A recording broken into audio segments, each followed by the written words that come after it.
Hi guys, તો કેમ છો બધા? અને રાતનો 1:30 વાગ્યો હતો અને અમને તો ભૂખ લાગી ગઈ. તો છે ને કે અમે બે બેનુએ જમી લીધું, કેમ કે અમે રાતના જમ્યું નહોતું કાલે એટલે.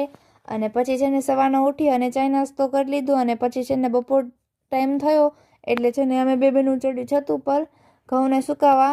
અને પછી મારી બેન છે ને કે ઉતરી જ નથી શકતી, તો મને ઉતાવળ હતી હતી અને છે ને કે એનો મેં વિડીયો બનાવી લીધો, જોઈ શકો છો તમે.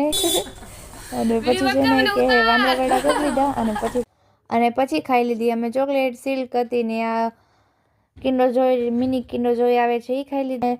રાત ટાઈમ થયો તો અમે ગયા સમોસા ખાવા અને મેં ને મારી બેને સમોસા ખાઈ લીધા. અને મારા આવા વિડીયો શોર્ટ્સ માટે મારી ચેનલને લાઈક કરો, શેર કરો, સબસ્ક્રાઈબ કરો અને બેલ આઇકન દબાવવાનું તો ભૂલતા જ નહીં. જય દાદા પરશુરામ, હેન્સી રાજગુર બોલે ડાર્લિંગ. મારા ચેનલને સબસ્ક્રાઈબ કરો અને મારી આઈડીને ફોલો કરો.